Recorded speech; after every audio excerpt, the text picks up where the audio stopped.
মাসের শুরুতে পুরো মাসের শুকনো বাজারটা একসঙ্গে করে রাখলে আপনি কতটুকু খরচ করছেন তার যেমন একটা হিসাব থাকে, প্রত্যেকদিন কষ্ট করে কিন্তু বাজারেও যেতে হয় না। আসসালামু আলাইকুম। আল্লাহর রহমতে নিশ্চয়ই সুস্থ আছেন, ভালো আছেন। আজকে আমি পুরো মাসের শুকনো বাজারটা করে এনেছি এবং কি কিনেছি আপনাদের সঙ্গে শেয়ার করব।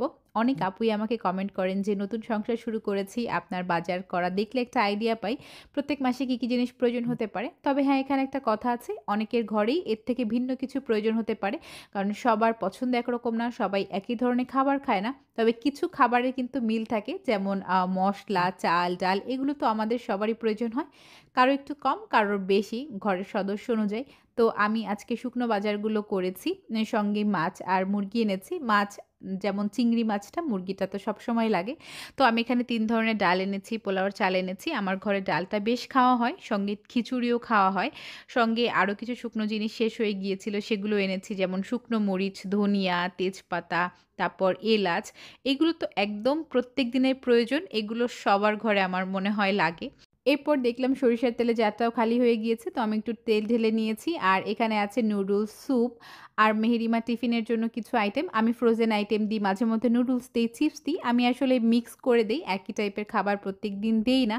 তো আমি সব খাবারগুলোই খুব সুন্দর মতো গুছিয়ে নিয়েছি এবং বাকি বাজারের ভিডিও দেখছি ছোট্ট একটা ভিডিওর পরে। আজ আপনাদের সঙ্গে একটা ম্যাজিক্যাল কম্বো শেয়ার করব, যেখানে পেয়ে যাচ্ছেন একটি বাদাম নিউট্রিশন এবং একটি চকলেট শেক। যারা খুব বেশি চিকন, একটু মোটা হতে চাচ্ছেন, চাপা ভেঙে গিয়েছে, অনিদ্রায় ভুগছেন বা মুখে একদমই রুচি নাই, বিএসটি দ্বারা অনুমোদিত বাদাম নিউট্রিশন এবং এই চকলেট শেকটা একবার হলেও ট্রাই করে দেখবেন। আপনারা খুব দ্রুতই এটার ফলাফল পেয়ে যাবেন। শেক এভিনিউ থেকে আমি এই প্রোডাক্টগুলো নিয়েছি। ওনাদের পেজটা আমার ক্যাপশনে ট্যাগ করা থাকবে, চাইলে কিন্তু আপনিও অর্ডার করতে পারবেন। আমি এখানে বেশ কিছু মুরগি এনেছি এবং চিংড়ি মাছ এনেছি। চিংড়ি মাছ আর মুরগিটা তো একদম সবসময়ই লাগে। তো আমি মুরগিগুলা সুন্দর মতো একটু ধুয়ে পানি ঝরিয়ে এরপর একটা পলিথিনে একটা মুরগি রেখে দিয়েছি। সবগুলো একসঙ্গে জড়ো করে রাখলে পরবর্তীতে রান্নার সময় একটু অসুবিধা হয়। এবং চিংড়ি মাছগুলো আমি এরকম বক্সে করেই রাখি। আমি চিংড়ি মাছগুলো কেটে রাখি না, কারণ এই মাছটা কাটা খুবই সহজ, একদম ঝটপট করে কাটা হয়ে যায়। তাই জন্য আমি এরকম বক্সে করেই ফ্রিজে রেখে দিই। এক বক্স বের করে তারপরে বেছে যতটুকু প্রয়োজন রান্না করি আর বাকিটা ওভাবে আবার রেখে দিই।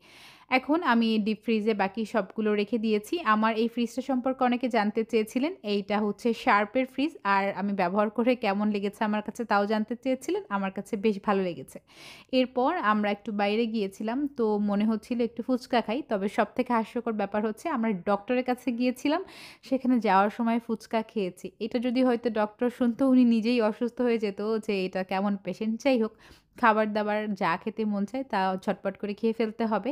এই তো ছোট একটা জীবন, তাই না? তো আসার সময় আবার দেখলাম হচ্ছে ছাঁচ পিঠা আর হচ্ছে ভর্তা। এটাকে চিতই পিঠাও বলে, ছাঁচ পিঠাও বলে, যে যেরকম বলে আরকি। তো যাই হোক, আজকের ভিডিওটা আমি এখানেই শেষ করছি। দেখা হবে পরবর্তী কোনো ভিডিওতে। ভালো থাকবেন, সুস্থ